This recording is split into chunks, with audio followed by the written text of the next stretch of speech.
I'm Matt Cumani. I'm a trainer in Ballarat, Victoria. I've been training for about 5 years. We started off with 6 horses and now we've got close to 70 in the stable.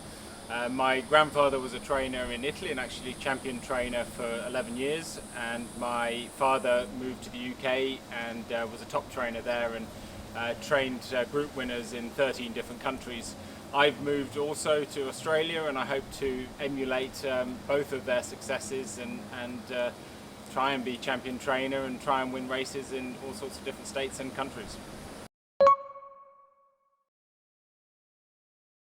Yeah, well, I suppose my racing's been in my family's blood certainly for 3 generations, and with great success. And I grew up with horses and feel I have a particular connection with them and can understand them very well without really having to think about it. It seems like second nature to me, and that makes anyone feel good. Having that connection with an animal or anything really is naturally what you lean towards, something that you're good at, and I feel that I am good at it, and I've got a good team around me, and I get a huge amount of satisfaction from watching winners. But even horses that just improve a little bit on their last run, I love it. It gives me a real thrill, and that's really what got me into the game. I know from growing up with my father all the difficulties that come with training horses, but I've seen the huge highs and have experienced the extremes of the sport, and know that it's what I want to do and what I've always wanted to do.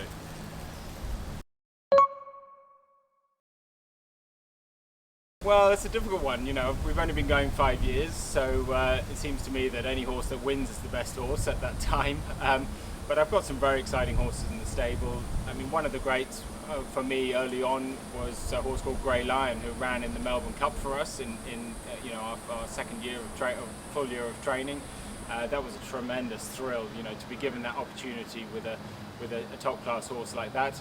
He probably didn't quite reach the levels we all hoped, but he was a really consistent galloper and got some nice results for us. The race I want to win the most, well, that's a difficult question, because I want to win any of the top class races really. The Melbourne Cup, is the race. It's a brilliant staying race. It's one of the most famous staying races in the world. It's worth an awful lot of prize money. It's carries with it a huge amount of prestige. It's on my local track effectively. We're only an hour and a half away from it in Ballarat. I've had a runner in it. I've tasted the thrills and the joys of the Melbourne Cup, and now I really want to win it.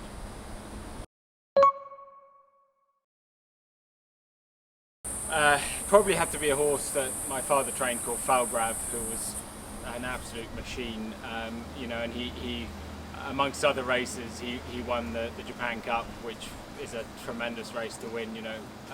It's a very, very difficult, probably one of the most competitive races in the world. And for him to win that just gives you a good idea of that horse's quality. My father once described him as the best horse in the world at the time, which my father is not someone who's prone to exaggerating things, so that gives you some indication of the regard he held that horse in. He's probably one of my favourites, and if I could get a horse like that in my stable, I'd be very happy.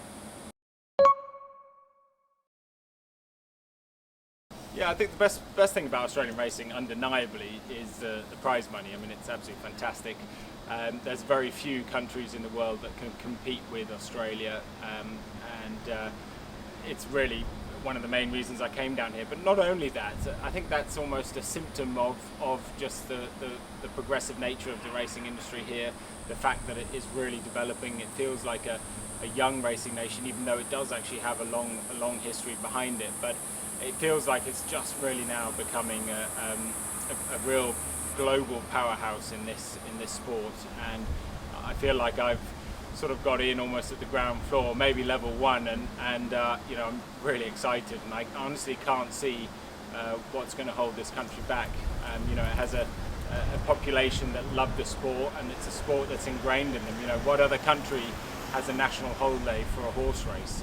Australia's the only one that I can think of that for the Melbourne Cup has a national holiday, and that's a terrific thing, and really quite a surprising thing for someone coming to the UK, where the sport racing in the UK has a long history and is you know, a popular sport, but it's almost, you could describe it as a bit niche. You know, it's got its followers, but here racing is very much part of the sporting calendar, and you know, I want to be part of that as well, and that's why I moved down to this country.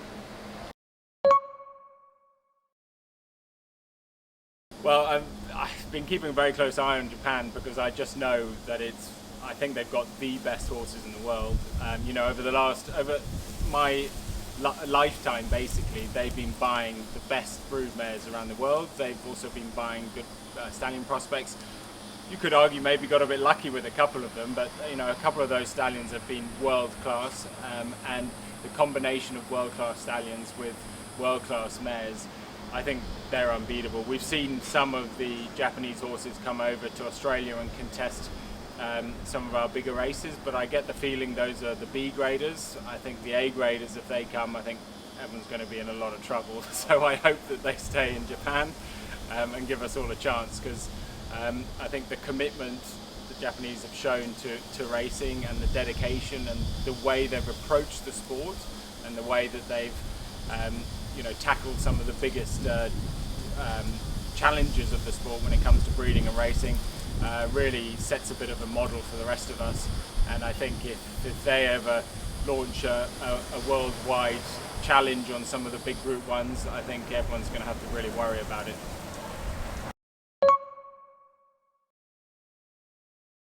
Without a doubt, I think it's a very easy question to answer.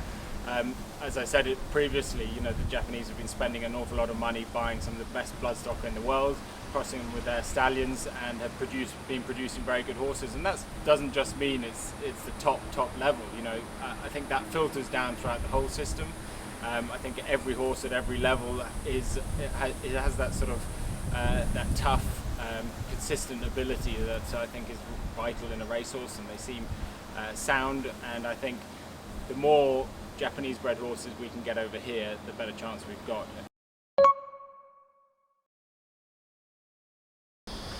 So I was very surprised actually when the guys told me I might be training Centroid. I had seen him in the sale in the catalogue and was really interested to go and have a look at him, but unfortunately couldn't get over to the UK.